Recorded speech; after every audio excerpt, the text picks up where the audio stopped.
revolution is underway. A transformation in our understanding of life on Earth.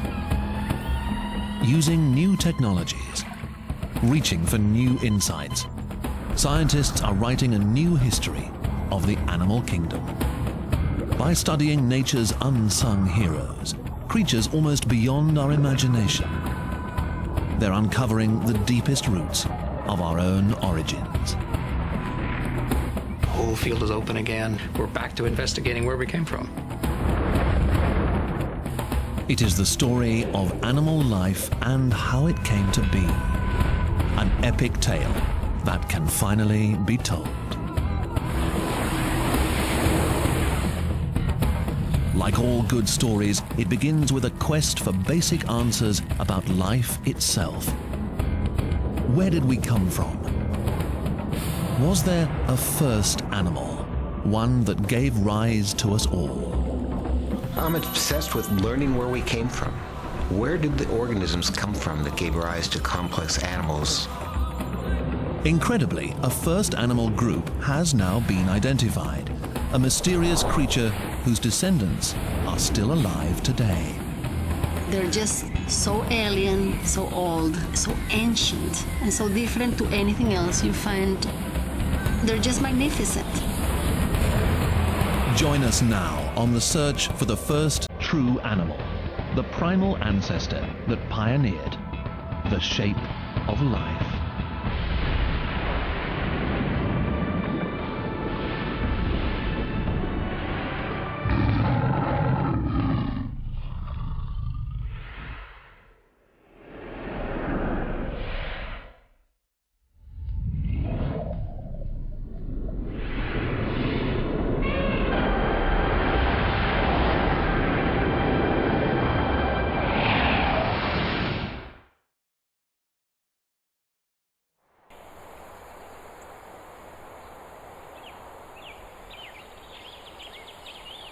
Biologist Rudy Raff doesn't appear to be much of a revolutionary.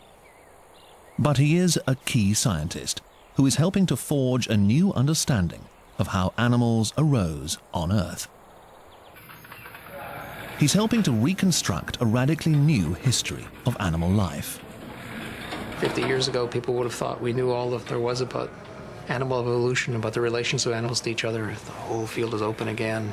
Genes and paleontology have opened these problems back up, and we're back to investigating where we came from. Raff and his colleagues are wrestling with mysteries that have perplexed scientists for centuries. The questions are as daunting as they are profound.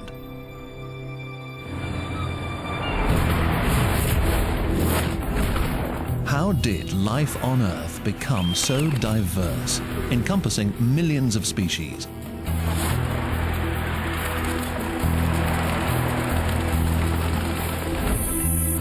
How did animals come to be designed the way they are? And what do their shapes tell us of their history? How has the struggle to survive molded the shape of life? And what can we learn from the survivors?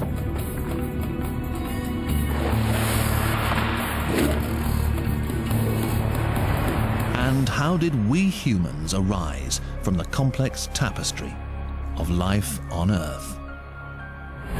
This is really a very exciting time to be looking at evolutionary biology. There are three strands to the story that are beginning to grow and weave into each other to produce a really strong story.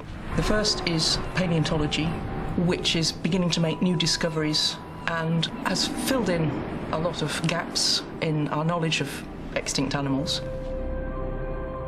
Scientists are also deciphering the genetic secrets of how animals living today have acquired their shapes.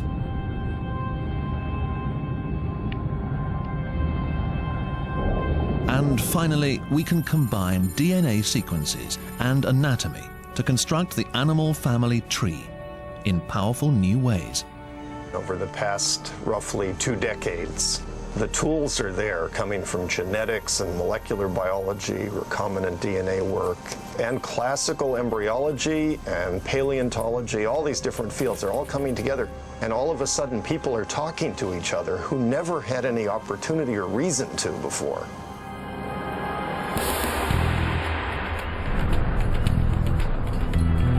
In their quest to peel back the past, eon by eon, layer by layer, researchers are traveling the world, finding clues in lands strange and familiar. The case that they're building, the story they're writing, is filled with unpredictable twists and turns.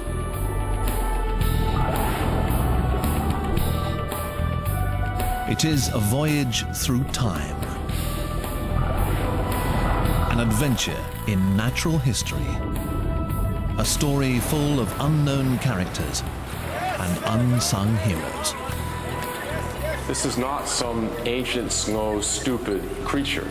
This is a survivor. It's a survivor for a good reason. You don't last 500 million years if you're poorly adapted. To understand what is being discovered is to see life exposed as it never was before, in all its horror and its beauty. From the most delicate creations to the most complex, we will meet fantastic animals that seem at times to border on the surreal. We will encounter the monstrous, the mysterious,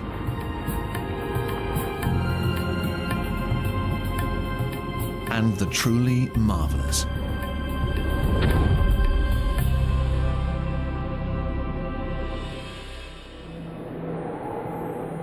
But our story begins with a simple question. Was there an animal Eve that gave rise to all of this diversity? It's an ancient puzzle that scientists have finally begun to solve.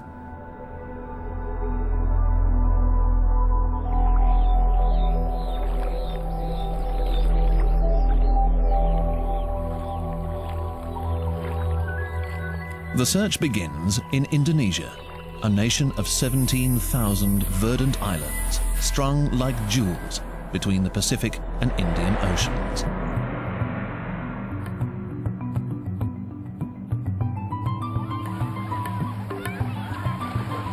It is home to more than 200 million people of diverse ethnic backgrounds.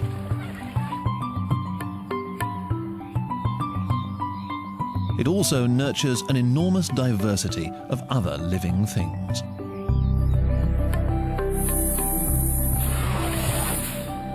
More different kinds of creatures live here than just about anywhere else on Earth. Tropical forests cling to the steep slopes of volcanoes, which rose from the bottom of the sea. The result is a land that spawned new species with abandon, from some of the world's smallest primates to one of the greatest of great apes.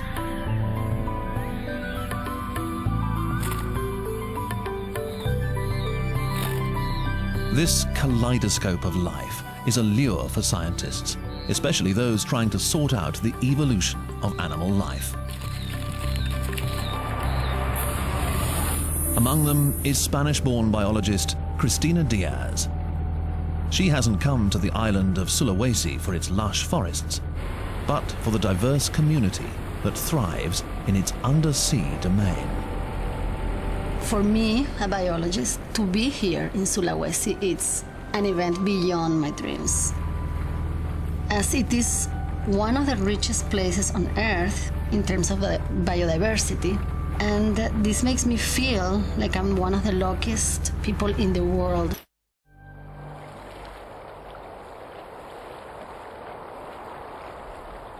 Just below the calm and tranquil waters of Sulawesi lies a bustling world.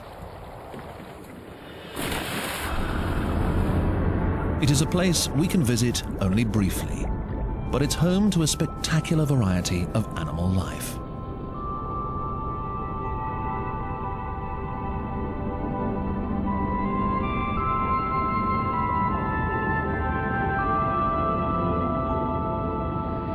come here, you are in another world. I feel so comfortable and so part of something very large. It's a world of colors and sounds that it's very hard to describe. It's almost like a silence, but it's a silence that is full of crackling and full of life. In this thriving seascape live familiar animals, as well as others both perplexing and alien.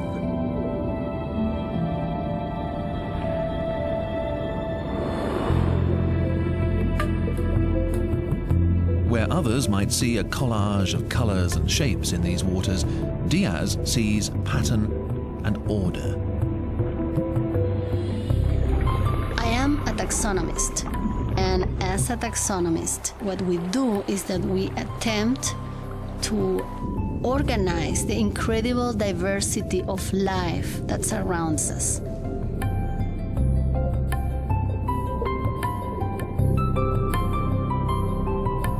Diaz is part of a long line of scientists and philosophers determined to organize life, and so make sense of it.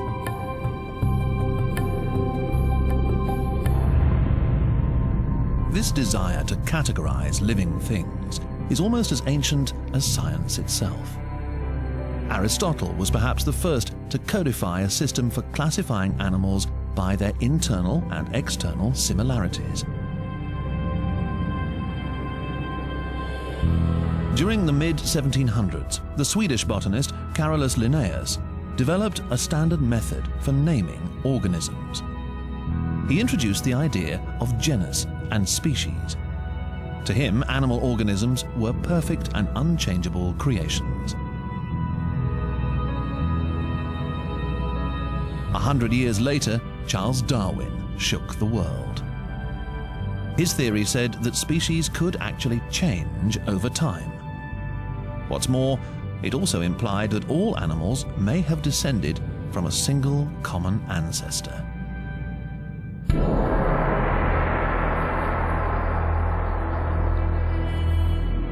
Darwin suspected if only we could travel millions and millions of years back in time, that we could witness the birth of the Earth's first animal.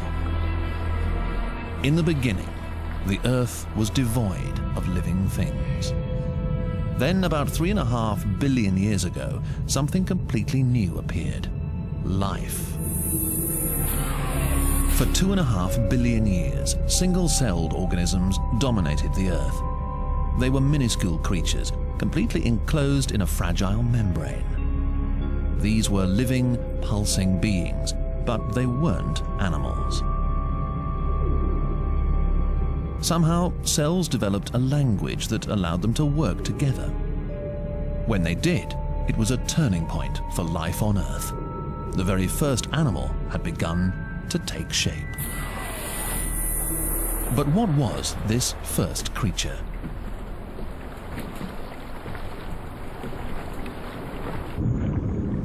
The first animal would really have been something very simple. It would not have had a head, a brain, a mouth, or any internal organs, not even bones. It would have been something made up of a bunch of cells, a bunch of animal cells. Those cells would have to cooperate, to work together for the common good of the animal.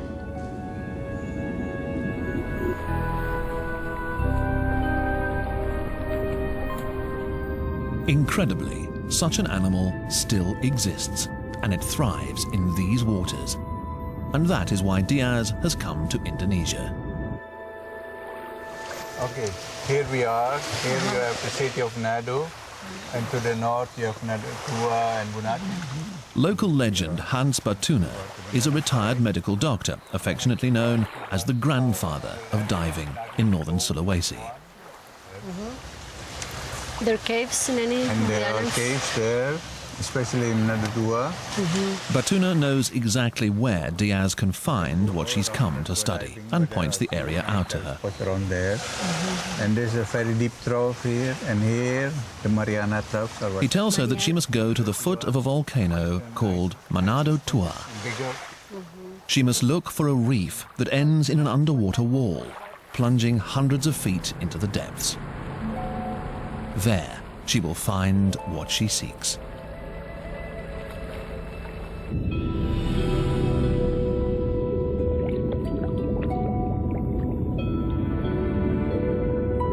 Ever since Darwin put forth his theory of evolution, scientists like Diaz have puzzled over animal origins.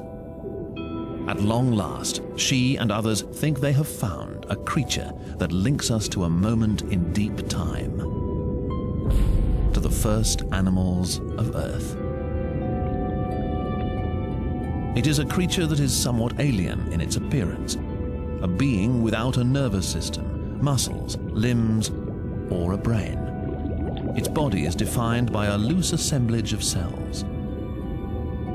It is the ancient sponge.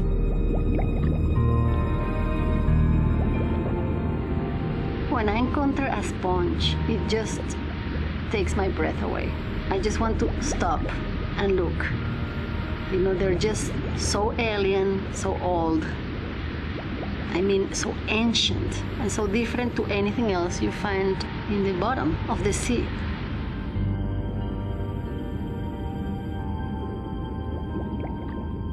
It's just they're so alien forms of life, you know, and at the same time they're so present that it's just it just leaves me in awe. Yeah, I think they're beautiful, they're original, they are mysterious. They have lots of secrets that we have to unveil, you see, and that for me it's an attractive thing. They keep a lot of secrets that I think are very important.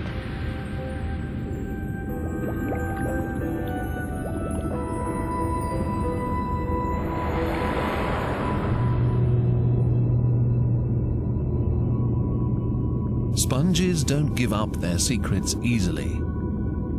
Their apparent simplicity is both provocative and perplexing. At a distance, they seem solid. But a closer look reveals a labyrinth of tiny holes, tunnels, and chambers. Unlike our bodies, sponges have no definitive shape.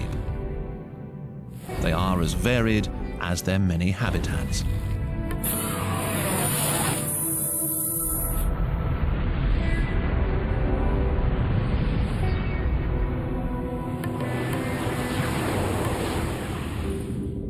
Scientists have described more than 9,000 different species of sponge.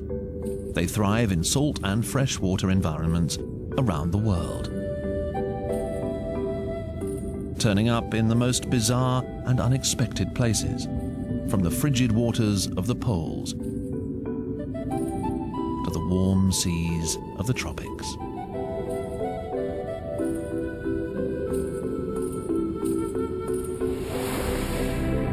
Cristina Diaz recognizes the sponge as a vibrant animal. But for centuries, scientists have debated whether in fact this was true.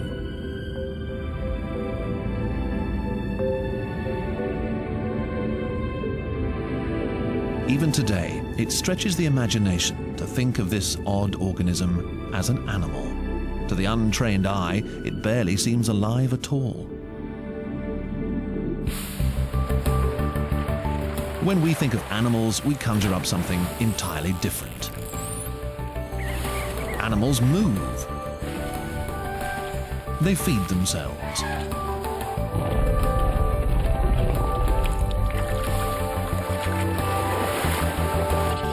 They reproduce and care for their young.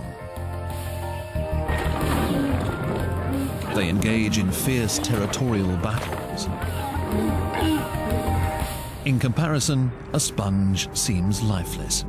If it is an animal, it certainly conceals its true nature.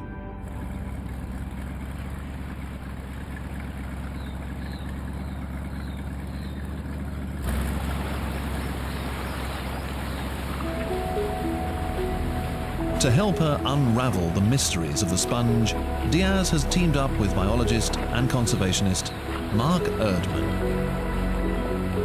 Hi.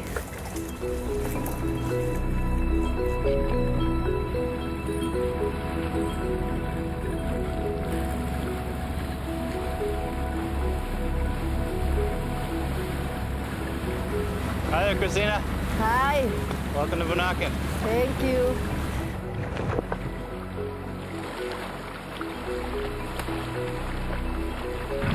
Erdman has spent years as a marine researcher in Indonesia. He knows these waters and the reefs they harbour. Today, Diaz has her sights on a reef wall that drops hundreds of feet into the deep. Together, she and Erdman will descend the cliff face, searching for sponges that live only here. There's quite a few very interesting sponges down where the coelacanths live, down in the caves. Really? Yeah. So many undescribed species in this area.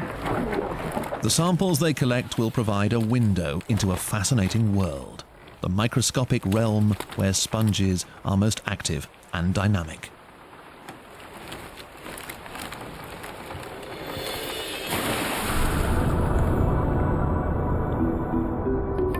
Sponge cells are unique in the animal kingdom.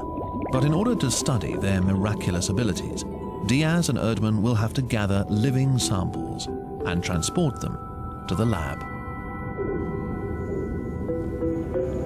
We need sponges to study in the lab, and so we have to collect specimens. But we need to just cut a small section to be examined, and because it doesn't have a nervous system, we are not really hurting it. In time, the cut area will grow again as if nothing had happened to it. All animals rely on cell-to-cell communication. But Diaz and others have been able to show that sponge cells have a unique way of working together. To witness their abilities is to be amazed.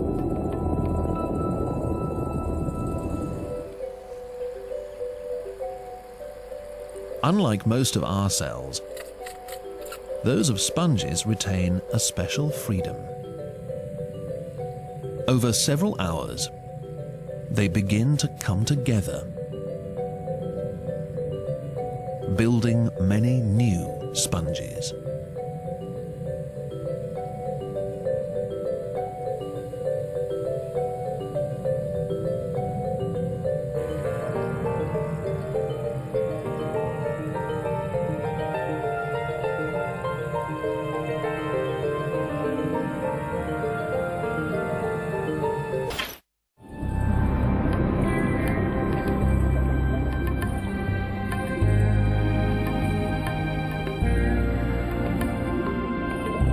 While the sponge appears strikingly different from other animals, it does share some basic hallmarks of animal life.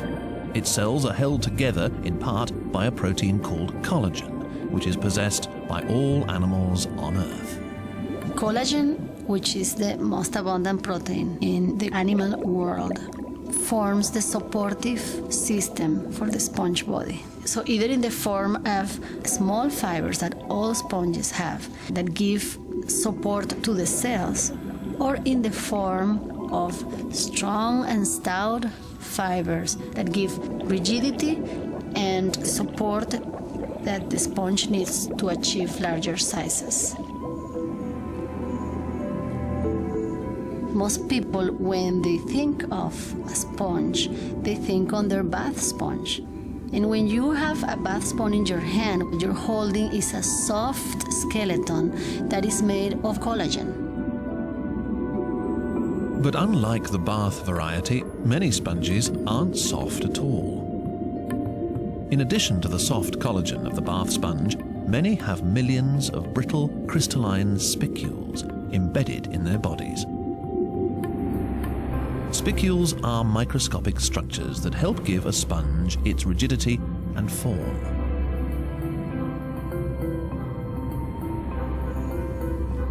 Spicules are an incredible tool for us today to identify most of the sponges that are living in the oceans. You can identify a species or a group of sponges not only by the type and the size of the spicules they have, but the way that they are arranged in the sponge body.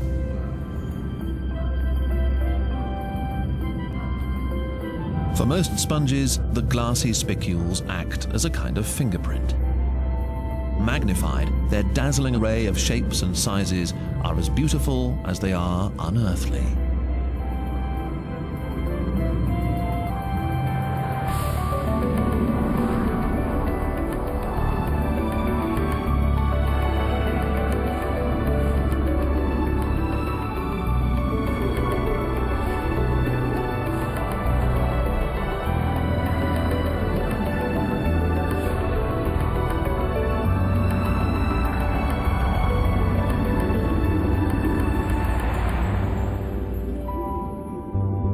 a sponge is indeed an animal, it must eat to survive.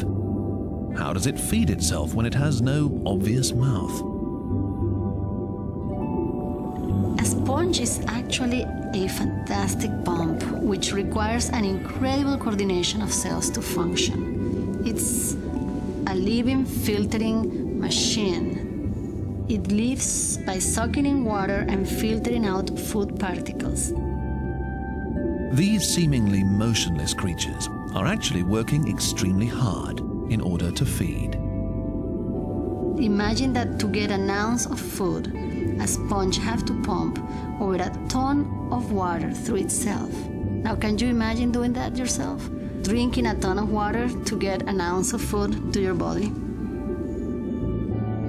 Diaz has studied sponges for decades, yet she's never seen them feed in the wild. Until now, few people have.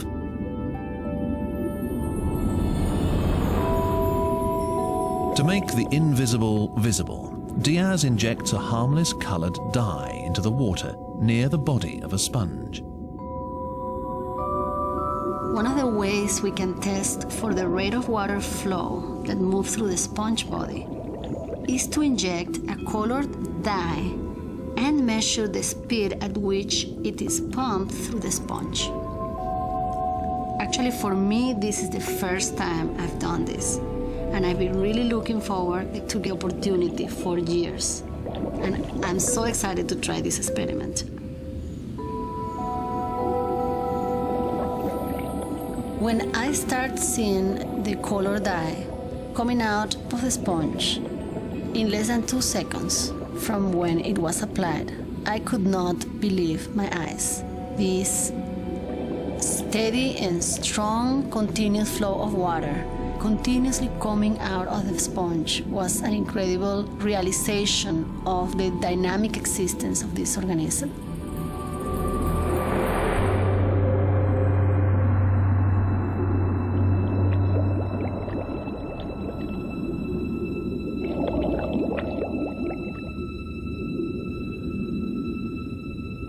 It's an incredible sight to witness.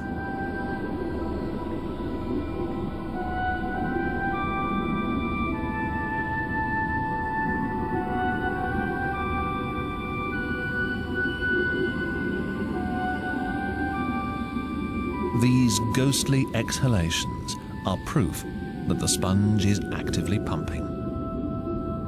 With no mouth, it sucks water directly through its sponge-like body walls, which are shot through with millions of narrow canals and tiny chambers.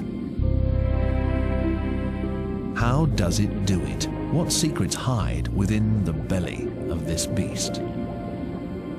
The best way to find out is to enter one of the many portals into the sponge's secret inner world.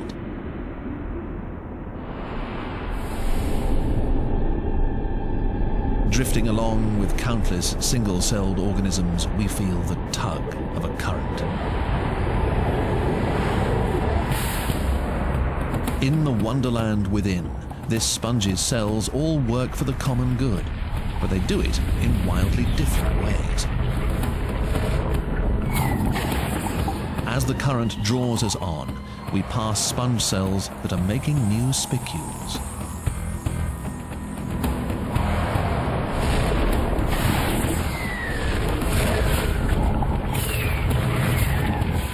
The walls themselves are treacherous. They can simply engulf their unfortunate prey.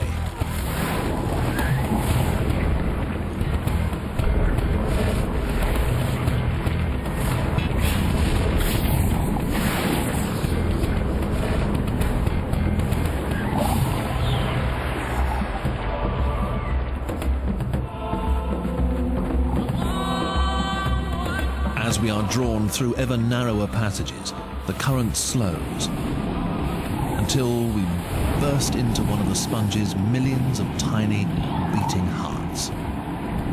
These are choanocytes, cells whose whip-like flagella powers the pump. The flow quickens again as it whisks us away through the labyrinth of canals that lead out into the sponge's central cavity.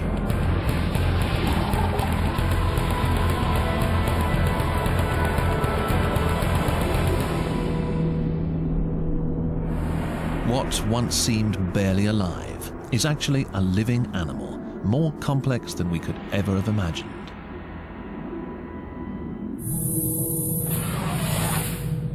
The sponge's pumping does more than satisfy its hunger for food. In fact, its sex life depends on pumping as well. 500 million years ago, these were the very first animals to reproduce sexually, the first to combine sperm and egg to create offspring.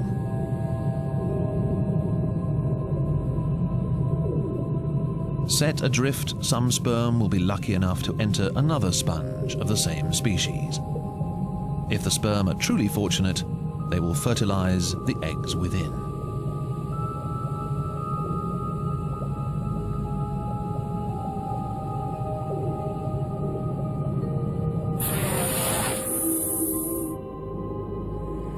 Our intimate tour of the sponge reveals a creature full of surprises.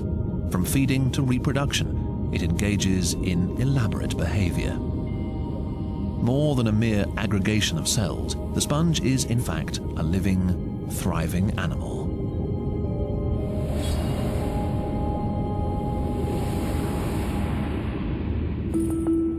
Though of ancient design, sponges continue to thrive in today's diverse and crowded world. In fact, they play a vital role in the lives of many other animals.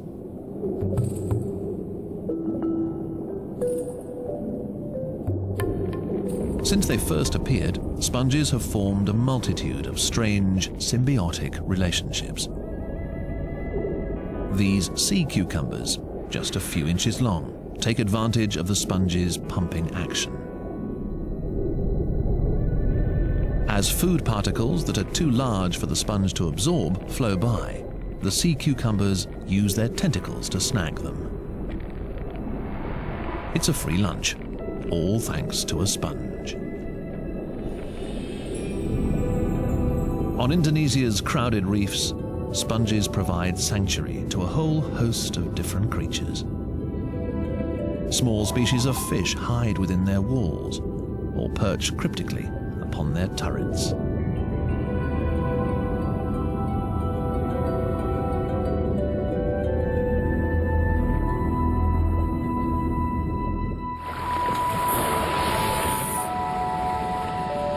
In return for a safe haven, some animals are willing to give up their freedom permanently. This little sponge is called Venus's flower basket. As it grows, it weaves its glassy spicules together, sometimes forming a living refuge for a pair of shrimp. Here, they mate and grow. And if they become too large to escape, they are confined forever within this prison of spun glass. Sponges unwittingly protect their animal partners in other unusual ways.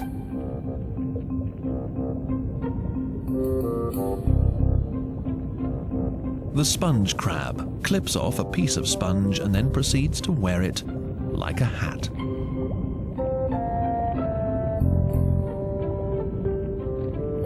Since most sponges are inedible, the crab benefits from the camouflage. But not all sponges are so easygoing. Asbesta pluma is a sponge that kills. Its hair-thin spicules are covered with tiny hooks, perfect for snagging a helpless crab larva. Specialized cells ooze out of the sponge's body, migrate around its prey, and digest it alive. With cells wandering in and out of its body, this sponge seems like a character from science fiction. Not a likely candidate for the title of the first animal on Earth.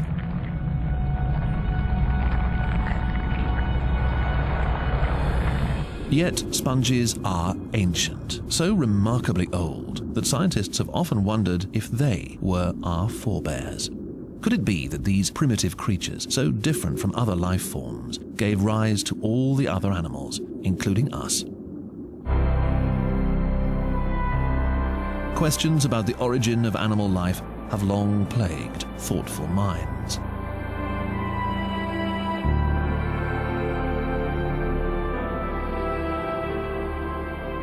One man who's devoted himself to unraveling the mystery is Mitchell Sogin.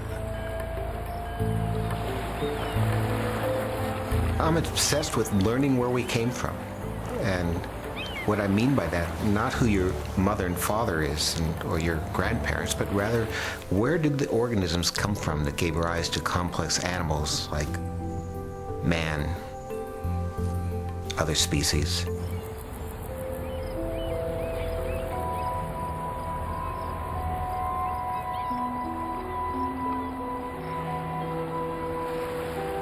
As an evolutionary biologist, Sogin pursues these questions at America's oldest marine station, the Marine Biological Laboratory at Woods Hole on Cape Cod in the northeastern United States.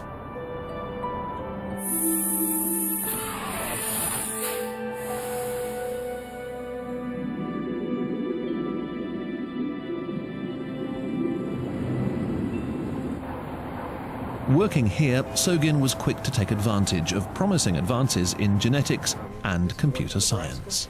Yes, these are diatoms from Nebraska. They're alkalophiles. Go ahead, Jenny, have a look. So these were isolated from lakes. So if we can get some DNA from these guys by this week, we could probably set up some PCR experiments around Thursday or Friday.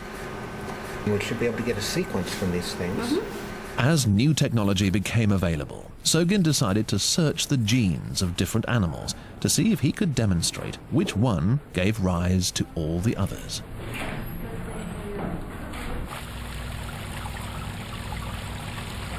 In looking for origins of animals, particularly from the perspective of a molecular evolutionist, you could take a top-down approach in which you say, I recognize that the first animals certainly were not cows or pigs or humans. They must have been something much more simple. In the 1980s, Sogin set himself a challenging task: to discover what creature lay at the base of the animal kingdom.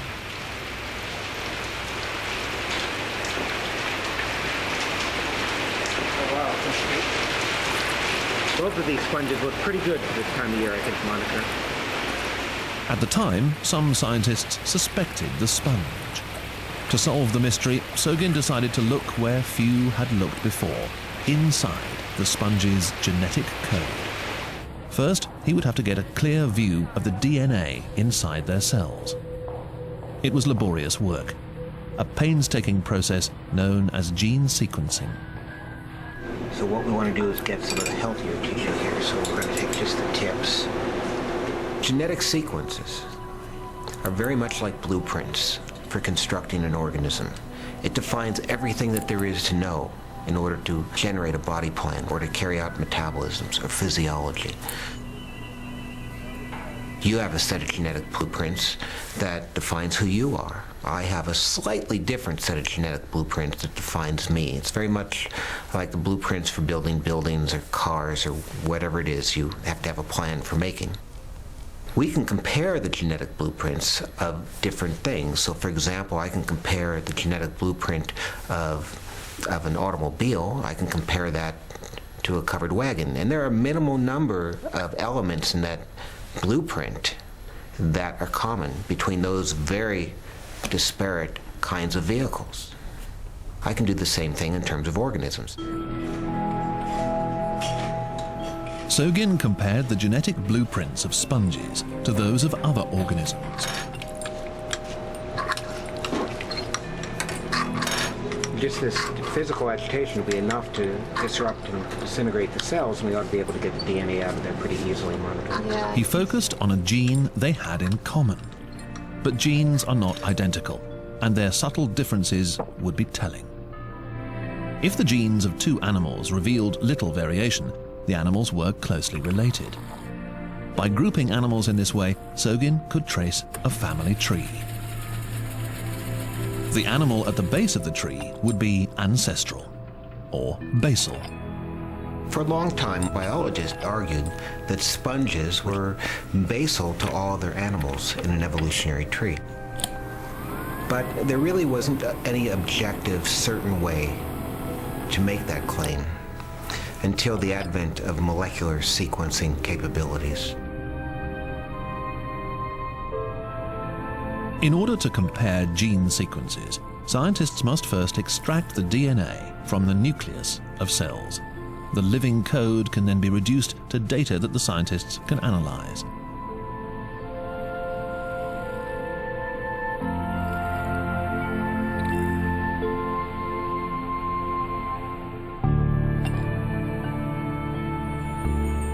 There is one magical moment when DNA can actually be seen with the naked eye.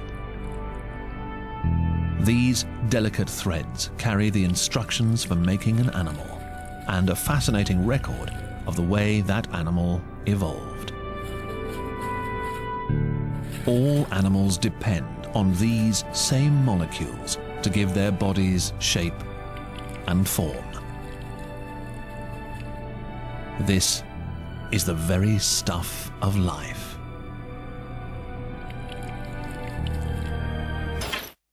Today, powerful machines have taken over the arduous task of analyzing genetic sequences. Dozens of different organisms can be compared at once.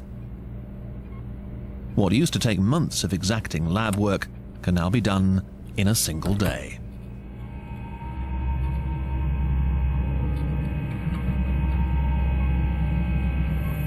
Mitchell-Sogin could quickly sort through reams of genetic information.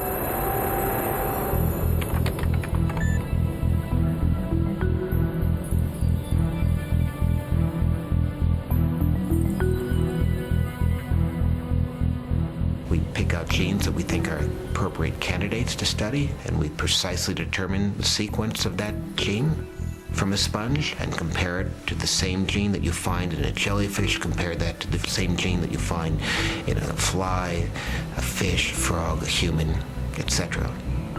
The gene's code is written in a series of 4 letters, thousands of characters long. Sogin focused on one particular gene to see how it changed and varied in the DNA of different animals.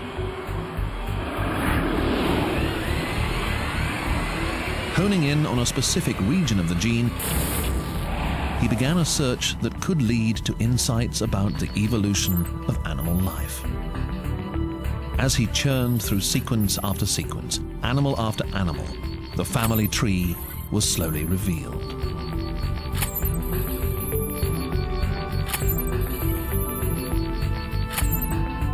At the end of the long and arduous process, Sogin looked at the bottom of the tree and found his answer.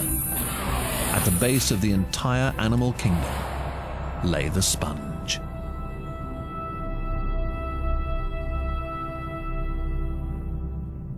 Sponges lie at a critical juncture in the evolution of more complex life forms on this planet. They're clearly basal to the other animals. They come from a unicellular world, and that's a major achievement, because now you can imagine development of greater organismal complexity. In this particular state now, sponges had already laid the seeds for the evolution of animals that you find distributed throughout the animal world. And the very fact that sponges lie at the base of the animals means that all other animals in some way, shape, or form would have come out of this simple architecture of an organism. Sogin discovered that sponges had transformed the nature of life. Where mainly single-celled creatures had thrived before, the sponge was the first multicellular animal. Humans, rabbits is really a very recent event, and yet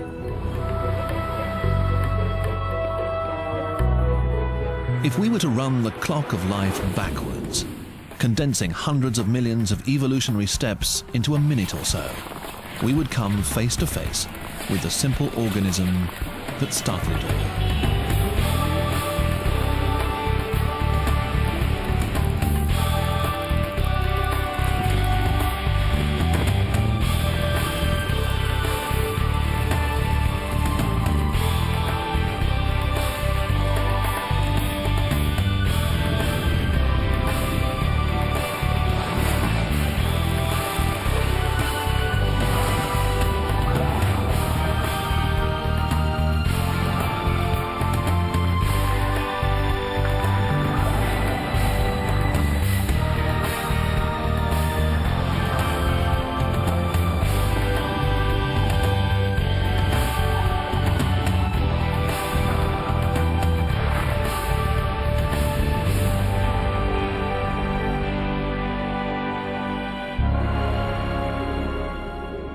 It has been a long journey. From the simple body plan of the sponge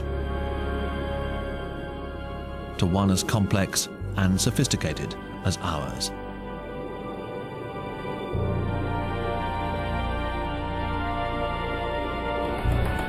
Scientists are now beginning to unfurl the map of life's long journey to understand how creatures evolved to move, swim, crawl, run, hunt, kill, soar through the sky, and even develop the intelligence to try to make sense of the world around them. It has been an unimaginably complex odyssey, starting with a simple creature rooted to the ocean floor. It is a saga that continues, even now, as we explore and unfold the extraordinary events that gave rise to the shape of life.